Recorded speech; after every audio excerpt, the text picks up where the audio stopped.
அனைவருக்கும் வணக்கம். பாரம்பரிய திருவள்ளுவர் குல வம்சம் பிரசன்ன ஜோதிடர் சுபமாரிமுத்து திருப்பூர்லேருந்து இந்த பதிவு உங்களுக்காக. இந்த பிரதோஷத்தை பற்றி இன்றைக்கி நம்ம இந்த பதிவில் பார்க்கலாம். இந்த பிரதோஷம்னா என்ன, வாழ்க்கையில் நம்ம தெரிஞ்சுக்கணும் அல்லவா? இந்த பிரதோஷங்கிற வழிமுறைகள் எப்படியெல்லாம் வந்துச்சு அப்படிங்கிறத பற்றி நம்ம இன்றைக்கி பார்க்கலாம்.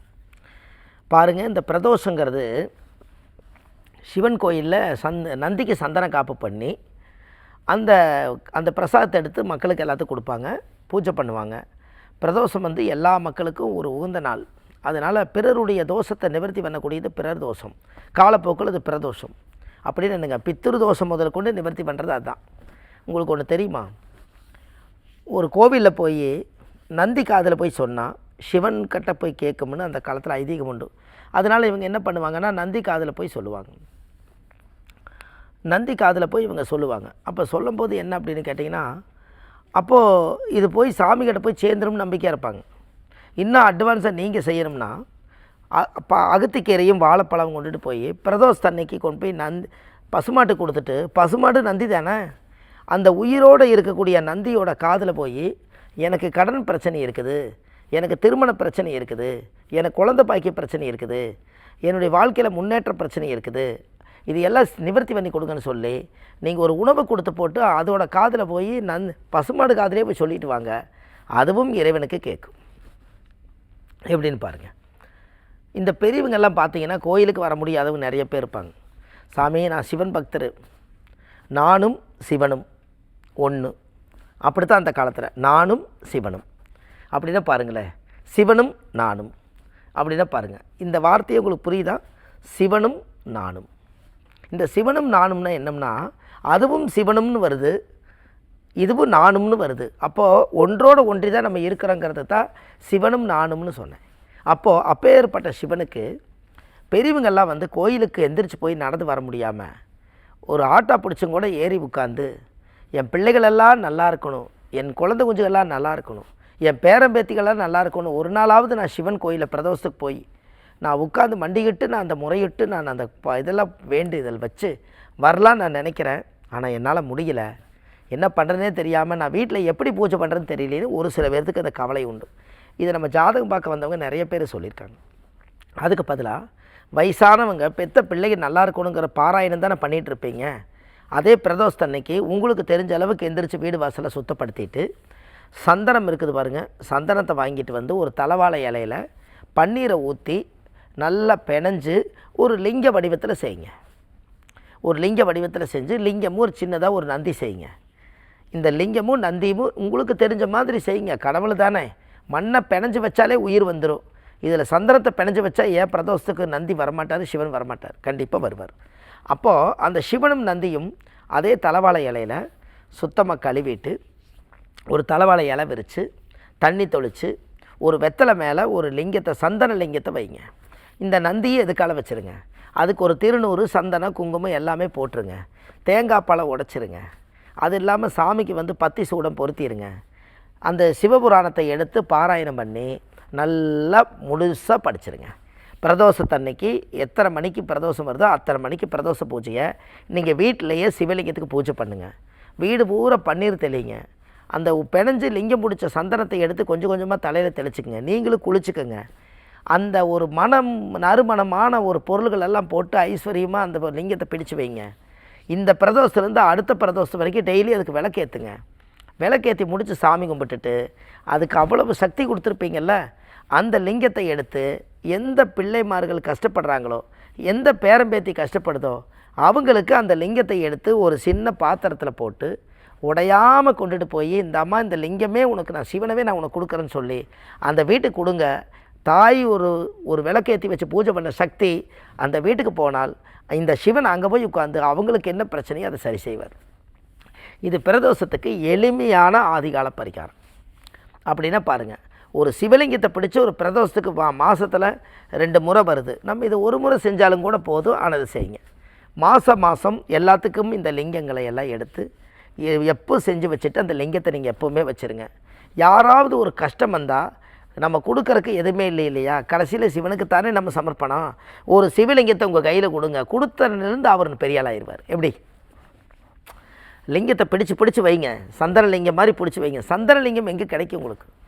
சந்தனலிங்கம் ப்ளஸ் சந்தானலிங்கம், குழந்தை பாக்கியத்துக்கே சந்தானலிங்கம். சந்தனலிங்கத்தை பிடிச்சி வச்சா சந்தானம் கிடைக்குமா?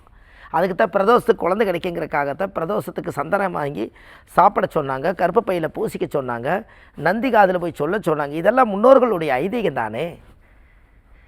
இப்போ பாருங்கள், வயசானவங்க எந்திரிச்சு, வயசானவங்க தான் இதை செய்யணுங்கிறது இல்லை, அவங்களால முடியாதவங்க தான் செய்யணுங்கிறது இல்லை. நம்மளே கோயிலுக்கு போகலின்னா வீட்டவே கோயிலை மாற்றலாமே. கோயிலுக்கு போய்த்தான் நீங்கள் அங்கே உட்காந்து அந்த பவர் வாங்கணுங்கிறது கிடையாது. வீட்டில் ஆத்ம சக்தி இருக்குது, இறை அருள் இருக்குது. ஏன் சூரிய ஒளி இங்கே அடிக்கலையா? 9 கிரகத்தினுடைய சக்தி வீட்டுக்குள்ளே வரலையா? இந்த வீட்டுக்குள்ளே நவகிரகம் புண்ணிய அர்ச்சனை நம்ம பண்ணியிருப்போமல்ல, கிரகப்பிரவேசம் பண்ணியிருப்போம். கிரகப்பிரவேசம் என்ன? அந்த இடம் முதல்ல வீடு கட்டாத காலத்தில் வந்து ஒரு காலி இடமா இருந்திருக்கும். 4 பக்கம் செவுறு வச்சு கதவு வச்சுருப்பீங்க. ஒரு ஐயரை கூட்டிகிட்டு வந்து நவகிரகம் வந்து கிரகப்பிரவேசனம் பண்ணியிருப்பீங்க. அப்போ கிரகம் பிரபஞ்சத்தில் சுற்றிட்டு இருக்கக்கூடிய கிரகத்தை கொண்டு வந்து பாராயணம் பண்ணி பிரவேசமாக இருக்கிறத கிரகப்பிரவேசனை வீட்டுக்குள்ளே வந்து பூஜை பண்ணால் கிரகம் பிரவேசம் ஆயிடுச்சல வீட்டுக்குள்ளே, எப்படி வெளியே போகும்? அப்போ வீட்டை கோயிலாக மாற்றலாம். அதுக்கு நீங்கள் மெயின் வந்து வீட்டில் முதல்ல பூஜை பண்ணுங்கள். வீட்டில் பூஜை பண்ணிவிட்டு நீங்கள் கோயிலுக்கு போயிட்டு வாங்க. ஏன் அப்படின்னா அகத்தின் அளவு முகத்தில் தெரியுமா? அகம் என்பது வீடு, அது இருக்கிற முகம் வந்து தெரிஞ்சிருமா நம்ம எப்படி வாழ்ந்துட்டு இருக்கிறோம், நம்ம எப்படி இருக்கோம்னு. அப்போது இது எல்லாம் நம்ம தெரிஞ்சுக்கிட்டால் வாழ்க்கையில் நம்ம ஒரு பெரிய லெவலில் இருக்கலாம் இல்லையா? உங்கள் முன்னோர்கள் சொல்லி வச்சது தான் இது. அந்த முன்னோர்களுடைய பாரம்பரியமான ஒரு விஷயந்தான் இது. அப்போ தெய்வாம்சமாக நம்ம இந்த வாழ்க்கையில் நம்ம பெரிய லெவலில் வளர்ந்து வர்றதுக்கு இது ஒரு காரணம். இது எதுக்காக நான் இதை சொல்கிறேன் அப்படின்னு கேட்டிங்கன்னா, நம்ம வாழ்க்கையில் நம்ம முன்னோர்கள் இது எல்லாம் சொல்லி வச்சுட்டு போயிருக்காங்க, செயல்படுத்தியிருக்காங்க. இது நீங்கள் செயல்படுத்தினா நல்லாயிருக்கு. ஏன் நீங்கள் நல்லா யோசிச்சு பாருங்கள். சந்தன காப்பு நந்திக்கு எதற்கு போடுறாங்க? சிவனுக்கு அபிஷேகம் நடந்து சந்தன காப்பு நந்தி தேவதைக்கு எதுக்கு கொண்டு போய் கொடுக்குறீங்க? நம்மளுடைய கர்மாவை குறைக்கிறதுக்காக. கர்மா என்பது நம்மளுடைய செயல். அந்த கர்மா காரகன் யாருன்னா சனி. சனி என்பது கர்மா. இந்த கர்மா என்பது சனி போய் குரு என்பது சுபம்.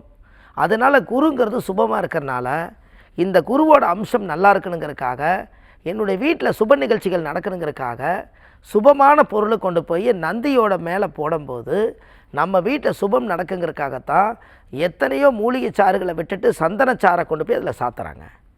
அப்படி தான் பாருங்கள். உங்களுக்கு ஒன்று தெரியுமா? ஒரு ரகசியத்தை சொல்கிறேங்க. பிரதோஷத்தன்னைக்கு கரும்புச்சாறு ஜூஸு, கரும்புச்சாரை பிழிஞ்சு அதை எச்சி பண்ணாமல் சுத்தமாக எடுத்து கொண்டு போய் ஒரு புது பாத்திரத்தில் பிரதோஷத்தன்னைக்கு ரொம்ப சுத்தமாக இருக்கணும். அப்படியே கரும்புச்சாரை தனியாக சாராக பிழிஞ்சு அதில் எலுமிச்சம்பழம் கூட விடாமல் தனியாக கரும்புச்சாரை கொண்டுட்டு போய் பிரதோஷத்தன்னைக்கு நந்திக்கும் சிவனுக்கும் படைச்சால் சீக்கிரமாக கல்யாணம் நடக்கும். இதை செய்ய முடியுமான்னு நீங்கள் செய்யுங்க. அது ஏன் கரும்புச்சாறு? கரும்பு என்பது இனிப்பு, சுக்கரன் என்பது இனிப்பு, சுக்கரன் என்பது கல்யாணம். இது வரைக்கும் கரும்புச்சாறு யாராவது கொண்டு போய் வச்சுருக்காங்களா? ஏன்னா காலச்சக்கரத்துக்கு மேசம் என்பது 1ஆம் இடம், 2ஆம் இடம் என்பது சுக்கரனோட வீடு, அது செவ்வாய் வீடு, சுக்கர வீடு. 2ஆம் இடம் என்பது கரும்பு, சுக்கரன்னா கரும்பு இனிப்பு. அந்த கரும்பு அந்த சுக்கரனுடைய சாரா பிழிஞ்சு, ஏன் 2ஆம் இடம் என்பது யார்? ரிஷப வீடாக வரும். மேசம் என்பது ஆடு, ரிஷபம் என்பது மாடு, ரிஷப வீடாக வரும். இந்த ரிஷபத்தில் யார் இருக்கா? நந்தி இருக்குது. பிரதோஷத்துக்கு நந்தி கொண்டு போய் அதே இனிப்புக்கு உண்டான கரும்புச்சாரை வச்சா அந்த நந்தி கல்யாணத்தை பார்த்த மாதிரி முந்தி கல்யாணம் நடக்குமா? அதனால தான் திருமலைப்பாடி நந்தீஸ்வர கோயிலில் இந்த கல்யாணம் நடக்குது. இதை கண்டிப்பாக வாழ்க்கையில் கல்யாணம் நடக்காதவங்க கரும்புச்சாறு கொண்டு போய் சிவனுக்கு பிரதோஷத்தன்னைக்கு வையுங்க, கல்யாணம் அமோகமாக நடக்கும். எல்லாம் இந்த ஆதிகால பரிகாரத்தில் கொடுத்துருக்கேன். எவ்வளோ அற்புதமான பரிகாரம்னு பாருங்கள். ஒரு டம்ளர் ஜூஸு தான் சாமிக்காக கரும்புச்சாறு. இந்த நந்திக்கு மனசார அதை கொண்டு போய் கொடுங்க. இந்த ஆதிகால பரிகார புத்தகம் எழுதியிருக்கேன். A4 size. கிட்டத்தட்ட பார்த்தீங்கன்னா 1736 பரிகாரம் கொண்ட மிகப்பெரிய புத்தகம். வாழ்க்கையில் இந்த சாதனையாக இருக்கணுங்கிறதுக்காக செய்திருக்கேன். இது கீழே போயிட்டு இருக்கிற நம்பருக்கு கால் பண்ணிங்கன்னா இந்த புத்தகம் உங்களுக்கு 2 நாளில் வீட்டிலேயே கிடச்சிரும். சென்னையில் வடபழனியில் தெப்பக்குளம் வாசல் பக்கத்துலேயே நம்ம ஜோதிட அலுவலகம் இருக்குது. சனிக்கிழமை, ஞாயிற்றுக்கிழமை, திங்கக்கிழமை நம்ம ஜோதிடம் பார்க்குறோம். மற்ற தினங்கள் திருப்பூரில் பார்க்குறோம். பாரம்பரிய திருவள்ளுவர் குல வம்சம், பிரசன்ன ஜோதிடர் சுப மாரிமுத்து. வாழ்வது ஒரு முறை, வாழ்த்தட்டும் தலைமுறை. நன்றி, வணக்கம்.